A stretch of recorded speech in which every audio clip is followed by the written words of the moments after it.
দুপুর থেকে প্রবল বৃষ্টি হচ্ছে, সেই বৃষ্টির মাঝখানে আজকে যে এত বড় একটা ঐতিহাসিক জনসভা হলো, এটাই কি মিনি ব্রিগেডের সাক্ষী দিলেন আজকে?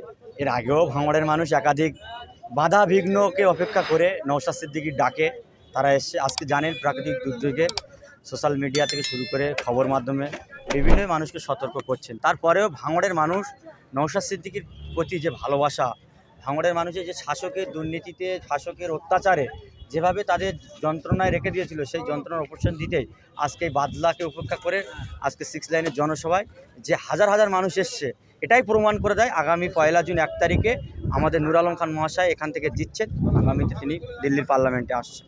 আজকে এই রাজনৈতিক মঞ্চ থেকে একেবারে কয়েকশো তৃণমূল সমর্থক কর্মীরা একেবারে নওশাদ স্যারের হাত ধরে আইএসএফে যোগ দিলেন, কি বলবেন? একদম জানেন নওশাদ সিদ্দিকী 2021 থেকে লাগাতার যেভাবে লাঞ্ছিত বঞ্চিত দলিত অধিবাসী পিছিয়ে পড়া মানুষের যেভাবে কথা বলছে, দুর্নীতি যারা করছে তাদের বিরুদ্ধে কথা বলছেন, যে সমস্ত মানুষ হকদার প্রাণীওয়ালা চাকরি প্রার্থীতে শুরু করে যে সমস্ত সরকারি প্রকল্প থেকে এলাকার সাধারণ মানুষকে বঞ্চিত করা হচ্ছে, এলাকার যে সমস্ত কর্মস্থান, শিক্ষা ব্যবস্থা, হসপিটালের স্বাস্থ্যকেন্দ্র থেকে শুরু করে বিভিন্ন দাবি দাবায় যে তুলে ধরেছে, সেই ভালোবাসায় এই সমস্ত নেতাকর্মীরা জয়েন করছে। আগামীতে ভাঙড়ে আরও তাবড় তাবড় নেতারা আইএসএফে নাম লেখাবে। আগামীতে তৃণমূলের ঝান্ডা ধরা লোক ভাঙড়ের জমিনে থাকবে না। আজকে ক্যানিং পূর্বে চন্দনেশ্বর অঞ্চলে একটা নওশাদ সিদ্দিকীর সভা হয়েছে এবং কিছু তৃণমূলের বাইক বাহিনী এলাকায় এলাকায় টহলদারি দিচ্ছে যাতে আইএসএফ সভা না করতে পারে এবং আইএসএফ থেকে হুঁশিয়ারি দিচ্ছেন, কি বলবেন? আপনারা জানেন ওরা ভয় পেয়েছে, কেন আমরা জয়নগর কেন্দ্রের আমাদের প্রার্থী আইএসএফের সম্মানীয় স্যার আমাদের মেঘনাথ হালদার মহাশয়, তিনি একজন শিক্ষক, ওই এলাকার যথেষ্ট উনি প্রভাবশালী এবং এলাকার মানুষের কাছে তিনি সমাজসেবী হিসেবে পরিচিত, তিনি জিতছেন। তাই ওই চন্দনেশ্বর সহ এলাকায় যারা আছেন তাদের নেতৃত্বে বাইক বাহিনী দিয়ে আইএসএফ কর্মীদেরকে রোকার চেষ্টা করছে।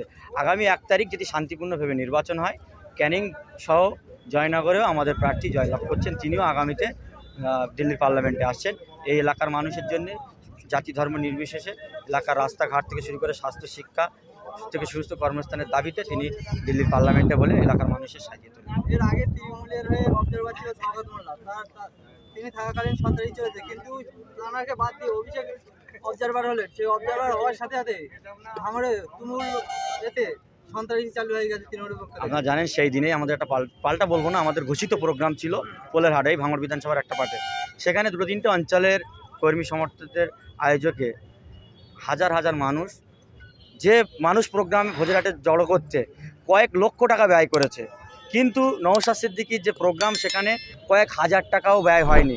মানুষের ভালোবাসা প্রমাণ করে দিয়েছে যে অভিষেক কেন, এখন স্বয়ং মুখ্যমন্ত্রীও যদি ভাঙড়ের দায়িত্ব নেয়, ভাঙড়ের মাটি আর তৃণমূলের কোনো রকমভাবে গাছ রোপণ করলে সেই গাছ আর টিকবে না। কারণ ভাঙড়ের মাটিতে নওশাদ সিদ্দিকীর নেতৃত্বে সারা গ্রামে, ভাঙড়ের বিভিন্ন গ্রামে নওশাদ সিদ্দিকীর নেতৃত্বে নওশাদ সিদ্দিকীর মতন স্বচ্ছ লিডার তৈরি হয়ে গেছে, যারা এলাকার লাঞ্ছিত বঞ্চিত, যারা বিগত দিন যাদেরকে ঘরের মধ্যে ঢুকিয়ে রাখা হয়েছিল, যাদের পাওনাদার থেকে তাদেরকে সরিয়ে রাখা হয়েছিল, তারাও কথা শিখতে শিখেছে, তারাও প্রতিবাদ করতে শিখেছে।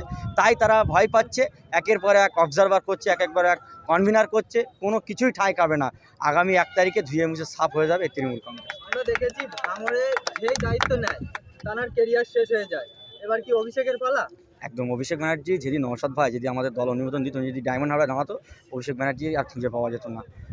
নওশাদ সিদ্দিকী মহাশয় তিনি রাজ্য জুড়ে যেভাবে দাপিয়ে বেড়াচ্ছে, বিভিন্ন দিন আমরা সোশ্যাল মিডিয়ায় দেখছি একাধিক প্রোগ্রাম, ওই হালকা পাতলা চেহারা 32 বছরের যুবক, যেভাবে তার হেলিকপ্টার লাগে না, সাহেব হেলিকপ্টারে 2-3টে করে প্রোগ্রাম করছে, 2টোর বেশি প্রোগ্রাম করছে না, তাও একই জেলার ভিতরে। কিন্তু নওশাদ ভাই রাজ্যের এ প্রান্ত থেকে ও প্রান্তে ওনার স্করপিও গাড়ি নিয়ে উনি ছুটে বেড়াচ্ছেন। সে জায়গায় দাঁড়িয়ে উনি ভয় পাচ্ছেন যে নওশাদ সিদ্দিকী যদি এইভাবে বাংলার মানুষের হয়ে, যুবকদের হয়ে যিনি কথা বলেন, তাহলে আমি যে বাংলার যুবরাজ বলে দাবি করি, তাহলে এই স্থান থাকবে না। তিনি তাই ভয় পেয়েছেন, তাই নওশাদ সিদ্দিকীকে চাপার চেষ্টা করছেন। ভাঙড় থেকে নওশাদ সিদ্দিকীকে যদি সরিয়ে দেওয়া হয়, বাংলার মানুষকে ভুল বোঝাবে। দেখেছেন ভাঙড়ের মানুষ 2021 সালে ভুল করেছিল নওশাদ সিদ্দিকী ধর্মীয় অনুষ্ঠানে, যে ভাষাগুলো উনি ব্যবহার করে, তাই উনি মরিয়া হয়ে পড়েছেন যে এবারে ভাঙড় থেকে আইএসএফকে হটাতে হবে, নওশাদ সিদ্দিকীকে মেটাতে হবে। এই মেটাতে পারবে না উনি, কারণ বাংলার মানুষ বুঝেছে, ভাঙড়ের মানুষ তো বিশেষ করে বুঝেছে, কেন ভাঙড়ের মানুষকে যেভাবে এই সওগাত বাহিনী অভিষেকের বলে যিনি মানুষ এসেছেন, এই সওগাত আরাবুলের বাহিনীর দ্বারাই ভাঙড়ের মানুষকে 2021 থেকে আর এই বর্তমান 2024 লাগাতার যেভাবে কেস দিয়ে লুটপাট, জরিমানা, ঘরবন্দি করে রাখা, সেই যন্ত্রণার সব কিছু অবসান ঘটবে আগামী 1 জুন ঘটবে, এবং অভিষেকও ভাঙড়ে আসার আর নাম করবে না। সন্ত্রাসের আতুরঘর তৈরি করে রেখেছে, সেখানে তোমার আইএসএফ প্রার্থী মনির লস্করের উপরে অ্যাটাক করেছে, কিন্তু তারপরে ভাঙড়ের দায়িত্ব রইল। ভাঙড়ে কি ফের সেই রকম একটা সন্ত্রাসের আতঙ্ক তৈরি করার চেষ্টা সন্ত্রাস হচ্ছে? করছেন আপনারা জানেন, প্রতিদিন রাত্রে এই সওগাত বাহিনী অভিষেকের বাহিনীরা বাইক বাহিনীরা গিয়ে আমাদের আইএসএফ কর্মীদের বাড়ি নির্যাতন করছে।